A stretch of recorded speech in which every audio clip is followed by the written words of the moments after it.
नमस्कार। जगतगुरु भगवान श्री कृष्ण जी के चरणों में कृतज्ञतापूर्वक वंदन करता हूँ। सनातन संस्था एवं हिंदू जनजागृति समिति द्वारा आयोजित धर्म संवाद इस विशेष कार्यक्रम में मैं श्री गुरुराज प्रभु आप सभी का हार्दिक स्वागत करता हूँ। बंधुओं, आज हम कोरोना नामक एक महासंकट का सामना कर रहे हैं। इस भयंकर महामारी पर आधुनिक विज्ञान दवाई ढूंढ रहा है, परंतु वर्तमान में अब तक कोई दवाई उपलब्ध नहीं है। ऐसे संकट काल की स्थिति में स्थिर रहने के लिए हमें केवल अध्यात्म ही मनोबल और आत्मबल दे सकता है, हमारा तनाव भी कम कर सकता है। अनेक देशों के डॉक्टर वर्तमान में योग, ध्यान इत्यादि के साथ साथ ओंकार का जप भी करने लगे हैं। आज संपूर्ण विश्व शांति के लिए भारत की ओर देख रहा है। ऐसे में अध्यात्म समझकर उसको जीवन में उतारना हमारे लिए महत्वपूर्ण है। इसी अध्यात्म की खोज करते हुए इस धर्म संवाद का आयोजन किया है। अभी तक हमने वर्तमान आपातकाल के संदर्भ में इस धर्म संवाद में चर्चा की और इसी के साथ साथ अध्यात्म क्या है, सुख दुख क्या है, पितृदोष और वास्तुदोष इसका अर्थ क्या है और इसके ऊपर उपाय योजना क्या है, यह भी समझ के लिया। साथ ही साथ श्री रामनवमी और श्री हनुमान जयंती के विषय पर भी हमने धर्म संवाद में जानकारी प्राप्त की। हमने पिछले 2 दिनों से गुरु इस विषय पर धर्म संवाद आरंभ किया है। आज हम इसी विषय पर आगे बढ़ते हुए संवाद जारी रखेंगे। यह कार्यक्रम देखते हुए आपके मन में कुछ प्रश्न अवश्य आ सकते हैं। यह सभी प्रश्न आप कमेंट बॉक्स में लिखकर हम तक अवश्य पहुंचाएं। यह प्रश्न लिखते समय आप अपना नाम, आप किस शहर से हैं और किस राज्य से हैं यह भी अवश्य लिखें और यदि संभव हो तो आपका संपर्क सूत्र अर्थात मोबाइल नंबर भी वहाँ पर लिखने का प्रयास करें। हम आपकी सभी जिज्ञासाओं का, यहाँ पर शंकाओं का निरसन करने का यथासंभव प्रयास करेंगे। आज के इस धर्म संवाद के लिए हमारे साथ पूजनीय श्री नीलेश सिंघवाल जी उपस्थित हैं। मैं आपका हार्दिक स्वागत करता हूं। पूजनीय नीलेश सिंघवाल जी, आप समुद्री जहाज निर्मिती क्षेत्र के अभियंता हैं। आपने सनातन संस्था के मार्गदर्शन में साधना कर संत पद भी प्राप्त किया है, अर्थात आप आध्यात्मिक क्षेत्र के अधिकारी संत हैं। आप पिछले 21 वर्षों से पूर्णकालीन रूप से धर्म और अध्यात्म के प्रचार प्रसार के लिए निरंतर प्रवास में रहते हैं। आपका आध्यात्मिक क्षेत्र और सामाजिक क्षेत्र का अनुभव का लाभ हमें निश्चित होगा। आइए आज के इस धर्म संवाद को हम प्रारंभ करते हैं। पिछले 2 दिनों से धर्म संवाद में वर्तमान विज्ञान युग में गुरु की आवश्यकता यह समझने के लिए हमने गुरु इस विषय पर जनमानस के प्रश्नों का समझ कर लिया। आज के धर्म संवाद में हम गुरु मंत्र इस विषय पर मार्गदर्शन प्राप्त करेंगे। पूजनीय नीलेश जी, आपने हमें गुरु के विषय में विस्तार से बताया। गुरु दीक्षा क्या होती है और उसके प्रकार क्या होते हैं अलग अलग, ये भी बताया। लोगों के मन में एक बहुत बड़ी इच्छा होती है, जो साधना करते हैं उन्हें लगता है कि हमें गुरु मंत्र मिलना चाहिए। तो गुरु मंत्र का महत्व क्या है, यह आप हमें बताएं। गुरु मंत्र जो है वो किसी देवता का नाम या कोई मंत्र या कोई अंक अथवा शब्द होता है जो गुरु अपने शिष्य को जपने के लिए देते हैं। गुरु मंत्र के फलस्वरूप शिष्य अपने आध्यात्मिक उन्नति करता है और अंत में मोक्ष प्राप्ति करता है। वैसे गुरु मंत्र में जिस देवता का नाम होता है वही विशेष रूप से उस शिष्य की आध्यात्मिक प्रगति के लिए आवश्यक होते हैं। अभी एक सुंदर वचन है, गुरु मंत्रो मुखे यस्य तस्य सिद्धि न अन्यथा, गुरु लाभात सर्व लाभो गुरु हिंस्तु बालिशा। इसका अर्थ है, भगवान शिव जी पार्वती से कहते हैं कि जिनके मुख में गुरु मंत्र है उनको आदि दैविक, आदि भौतिक, आध्यात्मिक सर्व लाभ होते हैं। जिनको गुरु दीक्षा मिलती है और गुरु दीक्षा का मंत्र माला पर जप करते हुए सत्कर्म करते हैं, उसका फल 1000 गुना हो जाता है। जो गुरु मंत्र लेता है उसकी दुर्गति कभी नहीं होती है। एक छोटा उदाहरण मैं इसके लिए बताऊंगा।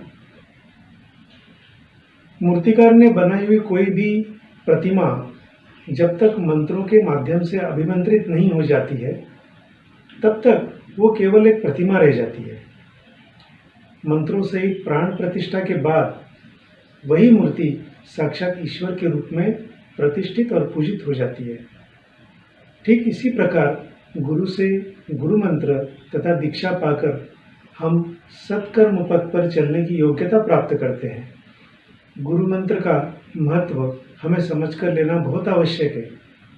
अधिकतर गुरु यही बताते हैं कि शिष्य को कौन सा नाम जप करना चाहिए, और अपने मनोवांछित देवता का जप करने की अपेक्षा गुरु के द्वारा दिए गए नाम का जो जप है वो श्रद्धा से करना चाहिए। और इसके कुछ कारण हैं। पहला कारण ये है कि अपनी प्रगति के लिए कौन सा नाम लेना चाहिए ये हमें ज्ञात नहीं होता है, ये केवल गुरु ही बताने में सक्षम होते हैं। दूसरा कारण ये है कि अपने मनोवांछित देवता का नाम लेने से केवल सात्विकता बढ़ाने में सहायता मिलती है, परंतु गुरु मंत्र के द्वारा गुरु मंत्र से निर्गुण तक पहुंचना ये संभव है, अर्थात त्रिगुणातीत हम हो सकते हैं।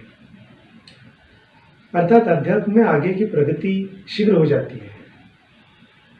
और एक कारण है कि गुरु मंत्र में केवल अक्षर ही नहीं होते हैं, अपितु उसमें ज्ञान, उसमें चैतन्य एवं गुरु का आशीर्वाद भी होता है, इसलिए प्रगति शीघ्र हो जाती है।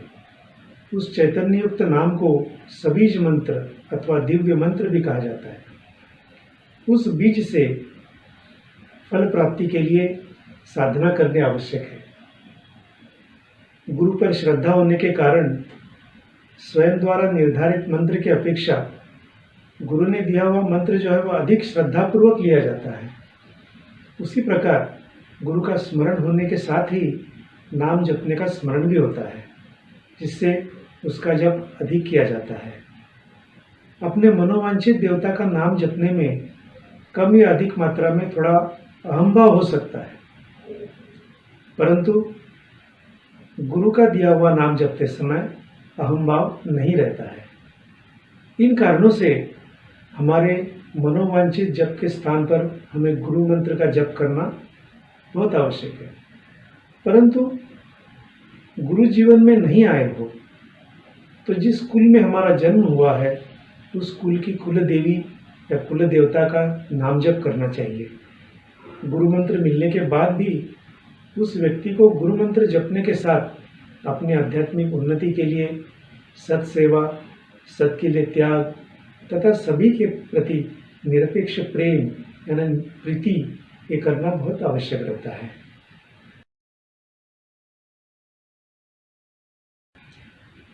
गुरु मंत्र में भी जैसे आपने बताया कि किसी न किसी भगवान का नाम ही होता है, तो फिर उसे गुरु मंत्र क्यों कहा जाता है?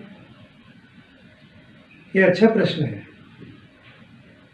गुरु मंत्र में शब्दों की तुलना में मंत्र देने वाले संत का आध्यात्मिक अधिकार तथा शिष्य के लिए संकल्प अधिक महत्व होता है, उसका अधिक महत्व होता है। इसके संदर्भ में मैं एक कथा बताऊंगा। एक राजा राज्य से दूर एक महात्मा की कीर्ति सुनकर उनके दर्शन के लिए गए और उन्हें लगा कि मुझे हमेशा प्रसन्न रहना चाहिए और हमेशा प्रसन्न रहने के लिए गुरु मंत्र देने की उन्होंने महात्मा जी से प्रार्थना की। महात्मा ने कहा कि आप राम का नाम जप करो। महात्मा की बात सुनकर राजा ने कहा, महात्मा जी, मैं इतनी दूर से आपसे मिलने के लिए इसलिए नहीं आया था कि आप राम का जप करने की बात मुझे बताएं और मुझे टरका दें। ये काम तो मैं करता ही आया हूँ, मुझे कोई असली गुरु मंत्र दीजिए।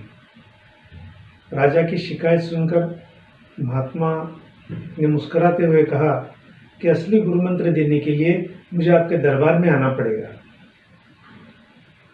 और कुछ दिनों बाद महात्मा जी राजा के दरबार में पहुंच गए।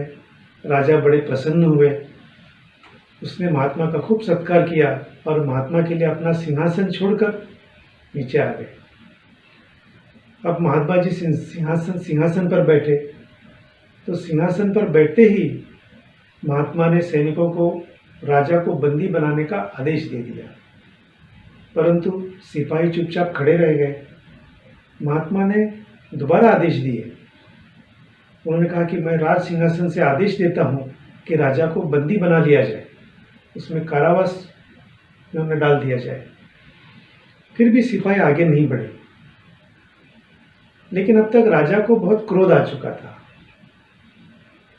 तो राजा ने नीचे खड़े होकर ही आदेश दिए, सिपाहियों को आदेश दिया कि सिपाहियों, इस महात्मा को बंदी बना लिया जाए।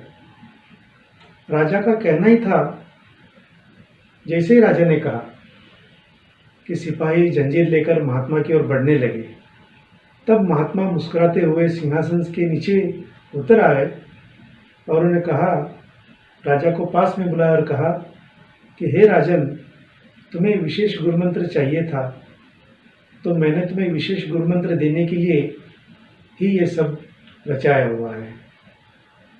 आपने देख लिया कि जो शब्द मैंने कहे वही शब्द आपने भी कहे, किंतु जहाँ मेरे शब्दों का सिपाहियों पर कोई प्रभाव नहीं पड़ा, वहाँ आपके आदेश का उन्होंने तुरंत पालन किया, क्योंकि आपके शब्दों को राज सत्ता का अधिकार प्राप्त है।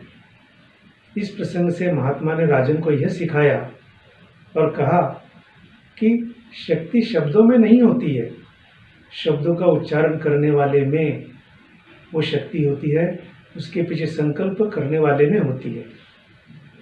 मंत्र के शब्दों का प्रभाव गुरु के संकल्प शक्ति से बढ़ जाता है। इस कारण राम का जप करने से यही आपको मनोवांछित फल प्राप्त होगा, ऐसे उन महात्मा जी ने राजा को बताया। तो इससे हमको यही सीखने को मिलता है कि गुरु मंत्र में केवल उन शब्दों में शक्ति नहीं है, उस शब्द के पीछे उस गुरु का जो संकल्प होता है, आशीर्वाद होता है, उस व्यक्ति के आध्यात्मिक उन्नति के लिए, वो सबसे महत्वपूर्ण बात होती है।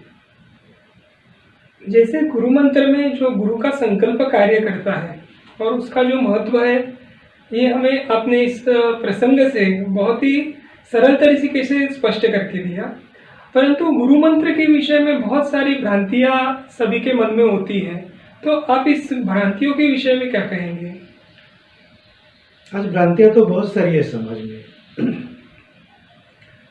कई लोगों के मन में गुरु मंत्र के संबंध में कुछ भ्रांतियां जरूर हैं, और ये भ्रांतियां आध्यात्मिक परिभाषा का ज्ञान न होने के कारण अधिक प्रमाण में उत्पन्न हुई।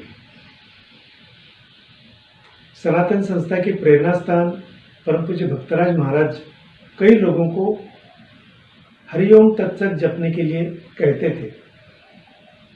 लोगों को लगता था कि उन्होंने हमें गुरु मंत्र दिया या हमें गुरु मंत्र प्राप्त हुआ,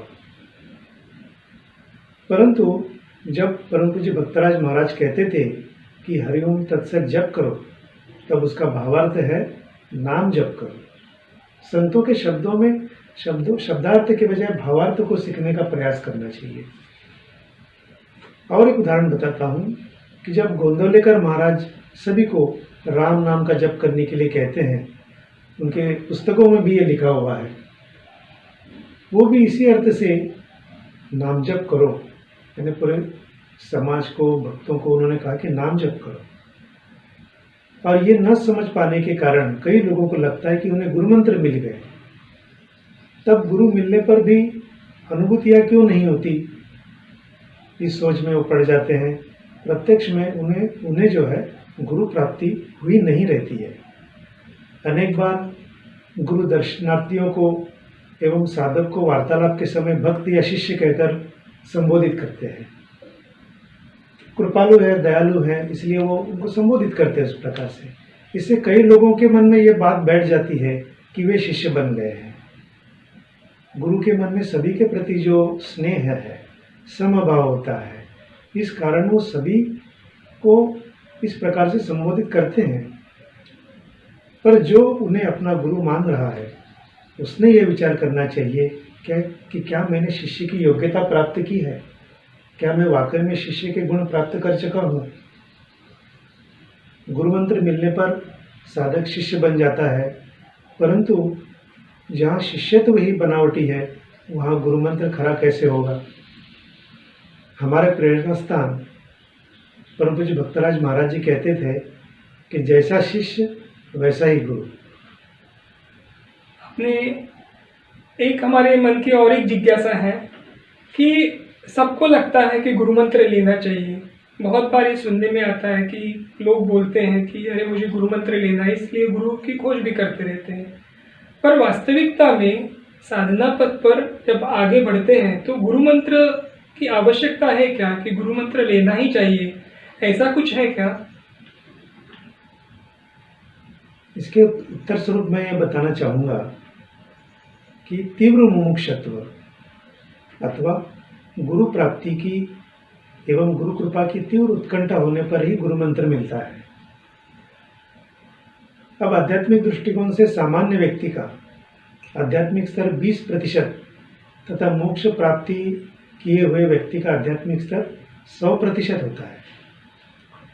सामान्य व्यक्ति की अध्यात्म में रुचि होती ही नहीं है, लेकिन जिस व्यक्ति का आध्यात्मिक स्तर 30% होता है वो व्यक्ति देव पूजा, धार्मिक पठन, मंदिर में जाना इतना ही करता है। 40% आध्यात्मिक स्तर होने पर नाम जप वो कर सकता है, तो नाम जप करने की इच्छा उसके मन में जागृत होती है। 50% आध्यात्मिक स्तर जिसका है वो सेवा करना आरंभ करता है, यानी सत सेवा, मेरे हाथों कुछ तो सबकी सेवा हो ऐसे उन्हें लगता है। और जिनका आध्यात्मिक स्तर 60% हो जाता है उस स्तर पर जो सत के लिए त्याग हम कहते हैं, तो त्याग जो है वास्तविक अर्थ में आरंभ हो जाता है। इसी काल में 55% जब स्तर प्राप्त हो जाता है उस स्तर पर गुरु प्राप्ति होकर गुरु मंत्र मिल जाता है। संक्षेप में अध्यात्म में रुचि 50% से अधिक होने के बाद कोई संत उस साधक के लिए गुरु का कार्य करते हैं। तन, मन एवं धन का 55% से अधिक भाग अध्यात्म के लिए अर्पित करने के बाद गुरु मंत्र मिलता है। इसलिए अनेक वर्ष गुरु के सानिध्य में होने के बाद भी जब तक उतना स्तर नहीं हो जाता है तो गुरु मंत्र उन्हें मिलता नहीं है। गुरु उन्हें गुरु मंत्र नहीं देते हैं क्योंकि उनकी योग्यता प्राप्त नहीं हुई है। तो ये बात समझ कर लेना बहुत आवश्यक है। गुरु मंत्र के विषय में और एक जो बात ध्यान में आती है या कुछ लोगों को अनुभूतियां होती है, उसमें से उन्हें ऐसे लगता है कि हमें स्वप्न के द्वारा गुरु मंत्र प्राप्त हुआ है। तो स्वप्न के द्वारा ये जो गुरु मंत्र मिलता है तो इसकी वास्तविकता क्या होती है? यहाँ पर एक उदाहरण मैं बताऊंगा। यहाँ पर संत तुकाराम महाराज जी का एक उदाहरण सुप्रसिद्ध है।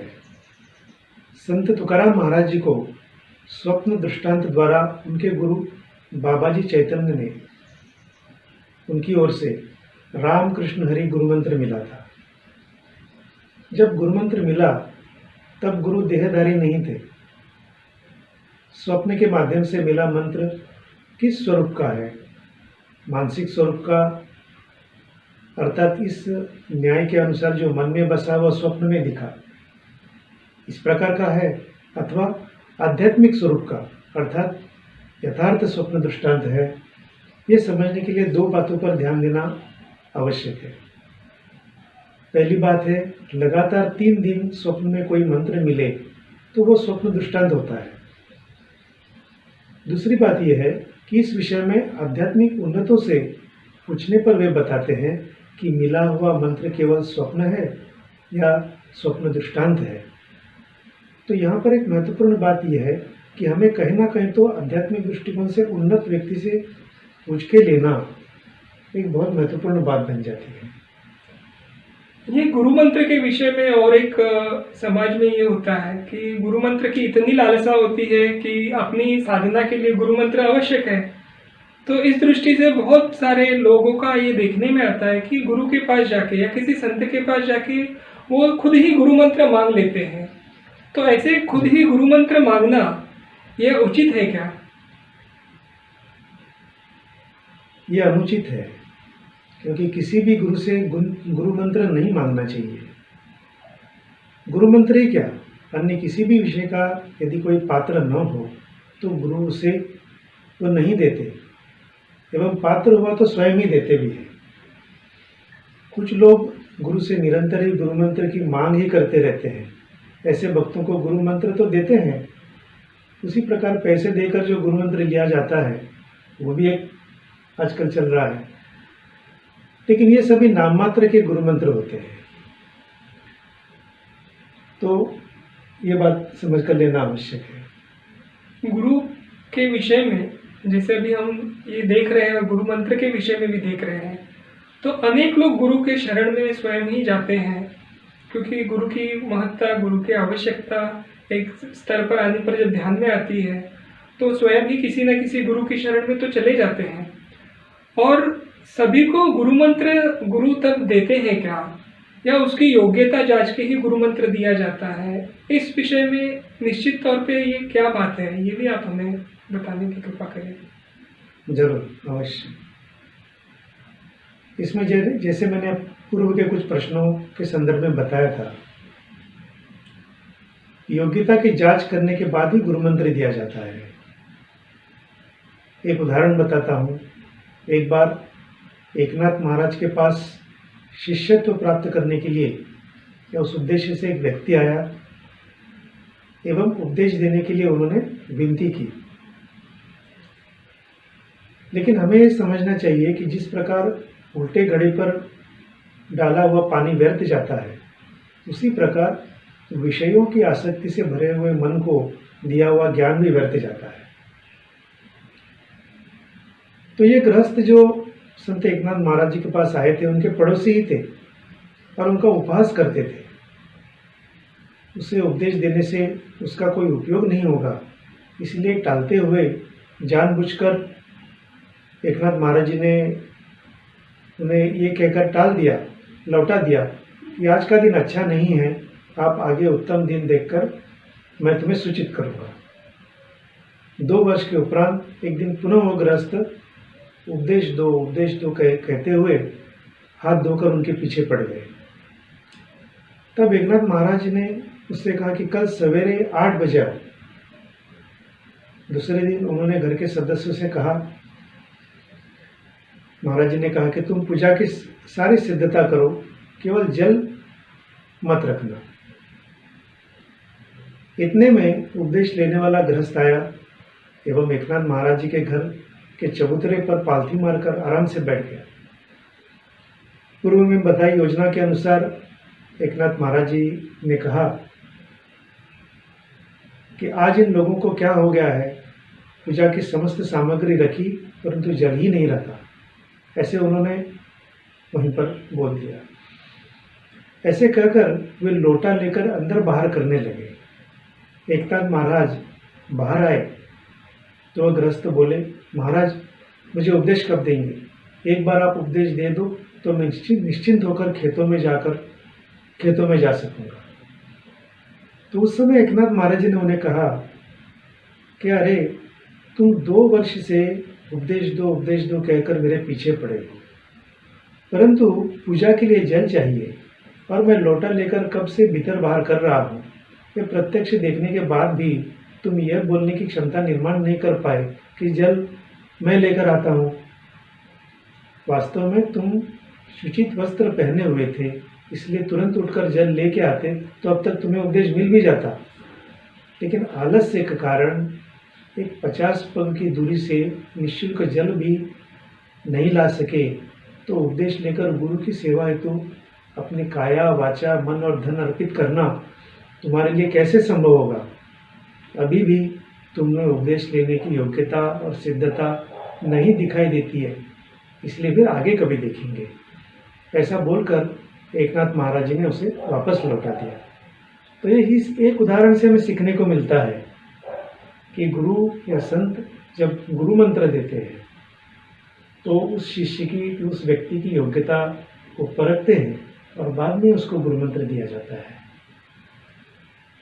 गुरु मंत्र का ये शास्त्र आपने जो बताया, तो हमारे मन में एक प्रश्न भी आया, क्योंकि अनेक बार लोग अनेक संतों के पास जाते हैं और कभी कभार ऐसे भी होता है कि गुरु द्वारा ही शिष्य को अन्य गुरु के पास भेजा जाता है।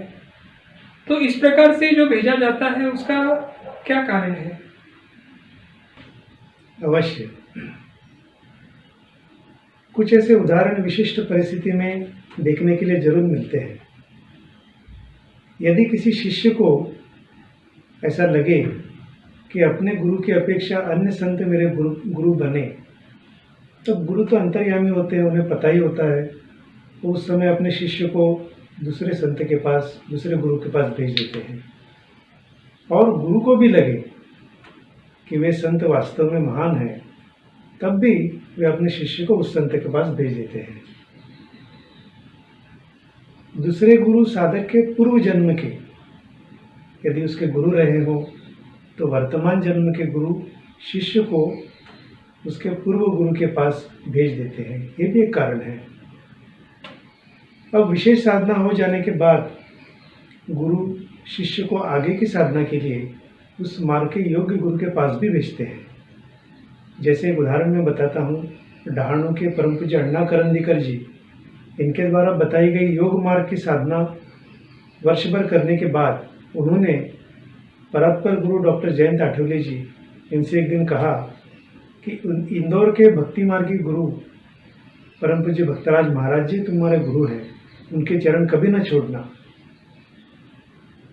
तो शिष्य की प्रगति और गुरु की प्रगति यदि समान गति से हो रही हो तो वही गुरु रहते हैं, परंतु गुरु की तुलना में शिष्य की प्रगति तेजी से हो रही हो तो वे शिष्य को दूसरे गुरु के पास, सदगुरु के पास भेज देते हैं।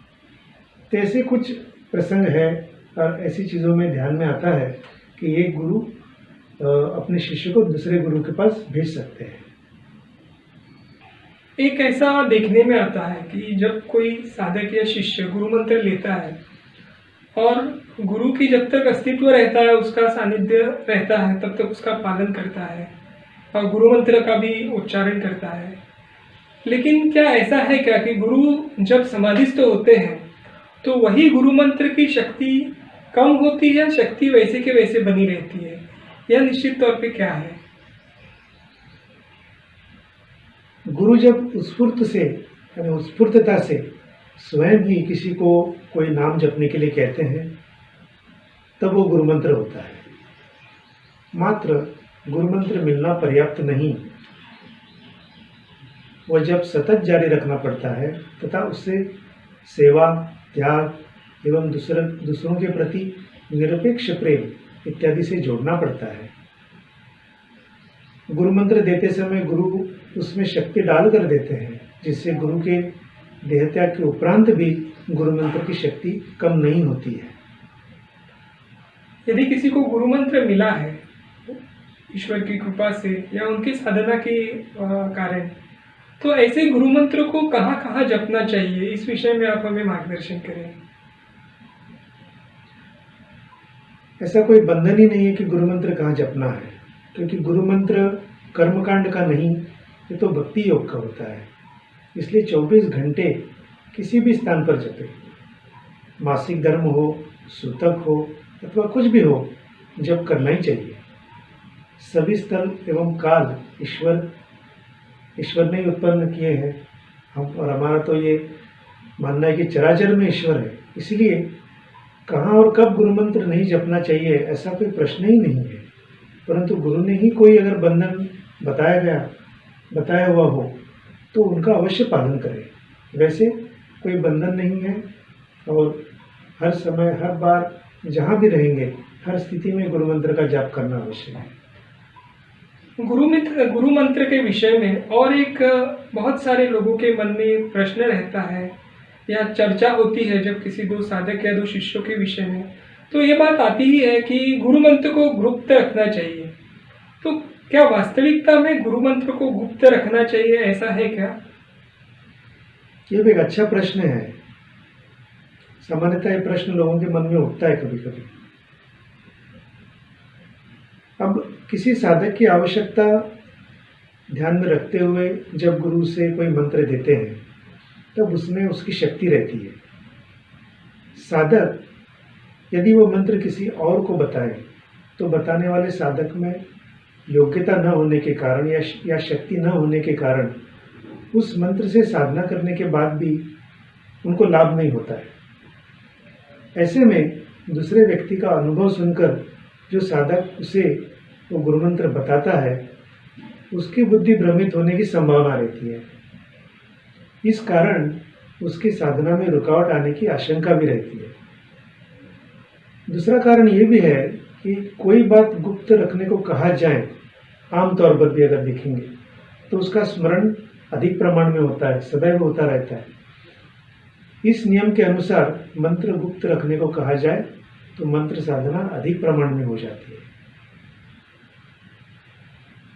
हर एक व्यक्ति के लिए मंत्र भिन्न होने के कारण किसी का मंत्र क्या है ये जानने से दूसरे को कोई लाभ नहीं होता है।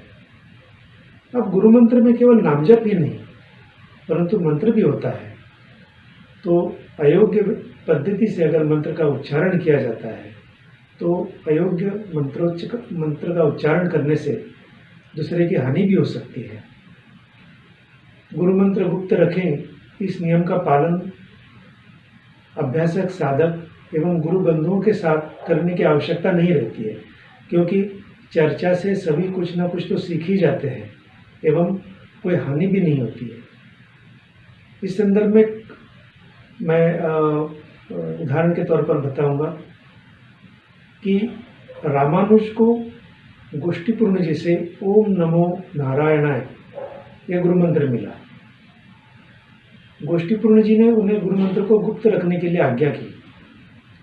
इस मंत्र से मुक्ति मिलती है। गुरु के ऐसा कहने पर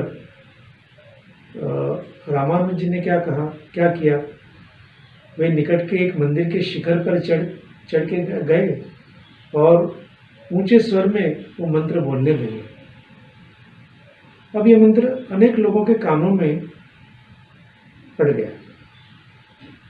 इस बात का पता लगने पर गोष्ठीपूर्ण जी अति क्रोधित हुए एवं उन्होंने रामानुज जी से कहा, तुमने गुरु आज्ञा का पालन नहीं किया, तुम्हें नरक में सड़ना पड़ेगा। इस पर रामानुज ने उत्तर दिया, आपकी कृपा से ये सर्व स्त्री पुरुष यदि मुक्ति प्राप्त कर लेंगे तो मैं नरक में आनंद से जाने के लिए सिद्ध हूँ, तैयार हूँ। तो ये उत्तर सुनकर गोष्ठीपूर्ण जी ने प्रसन्न होकर कहा, आज से विशिष्टाद्वैतवाद रामानुज दर्शन के अर्थात तुम्हारे नाम से जाना जाएगा। गुरु प्रसन्न हुए। तो ये भी एक कथा है। तो शिष्य की योग्यता के अनुसार भी ये चीज़ रहती है। तो गुरु मंत्र गुप्त रखने के संदर्भ में जो आपने पूछा हुआ था, इस संदर्भ में दर्शकों को ये ध्यान में रखना आवश्यक है।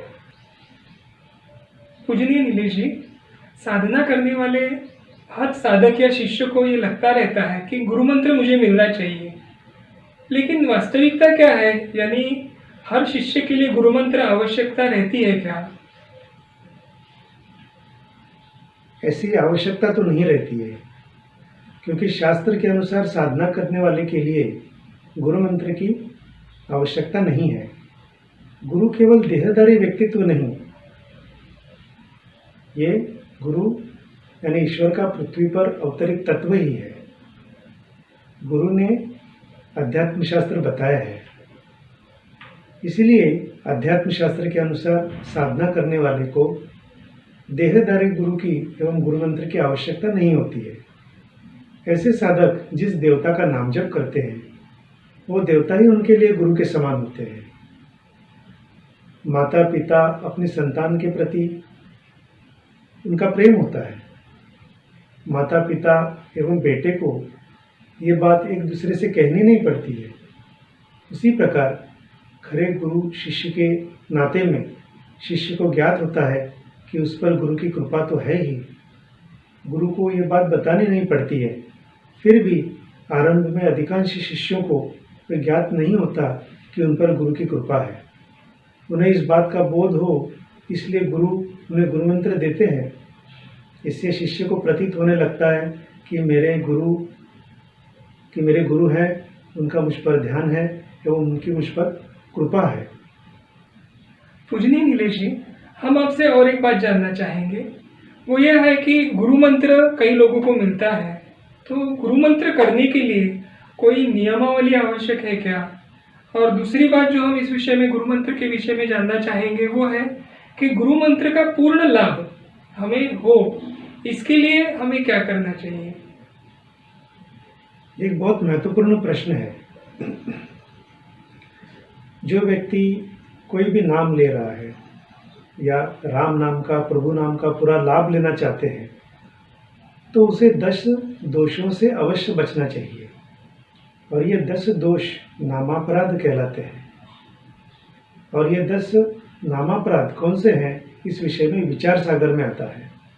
पहला है सत्पुरुष की निंदा, दूसरा है असाधु पुरुष के आगे नाम की महिमा का कथन, तीसरा है विष्णु का शिव से भेद, चौथा शिव का विष्णु से भेद, पांचवा है श्रुति वाक्य में अश्रद्धा,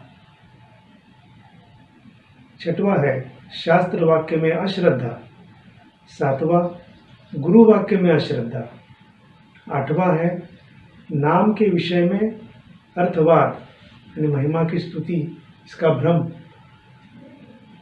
नौवां है अनेक पापों को नष्ट करने वाला नाम मेरे पास है, ऐसे विश्वास से निषिद्ध कर्मों का आचरण और इसी विश्वास से विहित कर्मों का त्याग, और 10वां है अन्य धर्मों अथवा नामों के साथ भगवान के नाम की तुल्यता जानना।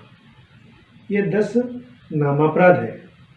जिस प्रकार अस्वस्थता की स्थिति में केवल औषधि लेने से हम स्वस्थ नहीं हो सकते, तो औषधि के साथ साथ हमें परहेज भी तो करना पड़ता है। वैसे ही नाम जप का फल मिलता है, तो नाम जप करने वाले साधक को दोषों से बचना भी चाहिए। अन्यथा हम जप करते हैं परंतु लाभ नहीं हो रहा है, ऐसे कहकर हम नाम जप या गुरु को दोष नहीं दे सकते हैं। वास्तविकता यह है कि जिससे अयोग्य वर्तन होता है वही इसके लिए जिम्मेदार होता है। आज के इस विशेष धर्म संवाद में विज्ञान युग में गुरु की आवश्यकता, इस विषय के अंतर्गत आज हमने गुरु मंत्र इस विषय में विस्तृत रूप से चर्चा की और अनेक गुरु मंत्र से संबंधित जो सामान्य तौर पर लोगों के मन में जिज्ञासा रहती है या शंकाएं रहती है, ऐसे विषयों पर हमने चर्चा करके हमारी शंकाओं का समाधान करके लिया। हमारी शंकाओं का सभी समाधान करने के लिए हम पूजनीय नीलेश सिंह भाई जी का धन्यवाद करते हैं और सभी दर्शकों से आह्वान करते हैं कि आज का यह धर्म संवाद सुनते हुए, देखते हुए आपके मन में इन प्रश्नों के अलावा अन्य कोई प्रश्न भी यदि निर्माण हुए हो तो वह कमेंट बॉक्स में लिखकर आप हम तक अवश्य पहुंचाएं। हम इस धर्म संवाद इस विशेष कार्यक्रम के माध्यम से आपके सभी प्रश्नों का, सभी शंकाओं का निरसन करने का यथासंभव प्रयास करेंगे। आज का यह धर्म संवाद विशेष कार्यक्रम का समारोप करने से पूर्व सभी दर्शकों से मैं पुनः एक बार विनती करता हूं कि इस धर्म संवाद की भांति ही सनातन संस्था और हिंदू जन जागृति समिति के माध्यम से और 3 विशेष सत्संगों का फेसबुक लाइव और यूट्यूब चैनल के माध्यम से आप सभी के लिए उपलब्ध किए हुए हैं। उसमें से सर्वप्रथम नामजप सत्संग, जो कि प्रतिदिन सुबह 10:30 बजे होता है। इस नामजप सत्संग में नाम की विशेषता क्या है, नाम से संबंधित सभी की शंकाओं का समाधान करना, नाम से होने वाले लाभ सभी को बताना, ऐसे विस्तृत रूप से नामजप के विषय में यहाँ पे मार्गदर्शन होता है। इस नामजप सत्संग में भी आप आपकी शंकाओं को, आपके प्रश्नों को लिखकर भेज सकते हैं और वहाँ पर आपके उन शंकाओं का समाधान निश्चित तौर पर किया जाएगा। इस नामजप सत्संग के पश्चात ठीक 11:15 बजे इस देश के सभी बाल साधकों के लिए हमारे बाल संस्कार वर्ग नाम से एक कार्यक्रम हमने शुरू किया है, जिसका लाभ वर्तमान में अनेक बाल गोपाल ले रहे हैं और इसका लाभ उनके घर वालों को भी दिख रहा है कि इस बाल संस्कार वर्ग का परिणाम उन छोटे बच्चों पर क्या हो रहा है। तो आप सभी से विनती है कि आपके घर में, आपके आस पड़ोस में जो भी बाल गोपाल है, उनको इस बाल संस्कार वर्ग का लाभ लेने के लिए आप अवश्य बताएं। जहाँ भाव वहाँ भगवान, इस उक्ति को ध्यान में रखते हुए भाव निर्मिति हो, जिससे कि ईश्वर की कृपा अधिक से अधिक हम संपादन कर पाए, ईश्वर से हमारा अनुसंधान बना रहे। इसलिए भाव के विषय में भाव सत्संग का आयोजन प्रतिदिन दोपहर 2:30 बजे किया जाता है। इस भाव सत्संग में भाव के घटक कौन से हैं, भाव क्या है, नवविधा भक्ति क्या है, आदि विविध विषयों पर विस्तृत रूप से चर्चा की जाती है और देखने वाले दर्शकों की शंकाओं का समाधान भी किया जाता है। और साथ ही साथ प्रतिदिन यह रात को 8 बजे दिखाने जाने वाला धर्म संवाद भी आप अवश्य देखें। और यदि आप यह देख नहीं पाए तो इसका पुनर्प्रसारण अगले दिन दोपहर 1 बजे किया जाता है। आप इन सभी कार्यक्रमों का लाभ लें। आपके परिचित, आपके मित्र परिवार, इन सबको भी इस लॉकडाउन के समय पे यह अध्यात्म की जानकारी प्राप्त हो, इसलिए शुरू किए हुए इस श्रृंखला का लाभ लेने के लिए अवश्य कहें। क्योंकि अध्यात्म जानकर, अध्यात्म समझकर, अध्यात्म को जीवन में उतारने से ही कठिन परिस्थितियों में स्थिर रहने के लिए जो मनोबल है और आत्मबल है, वह हमें प्राप्त हो सकता है। इसी के साथ भगवान श्री कृष्ण जी के चरणों में कृतज्ञता पूर्वक वंदन करते हुए आज का यह धर्म संवाद कार्यक्रम यही समाप्त हुआ, ऐसे में घोषित करता हूँ। नमस्कार।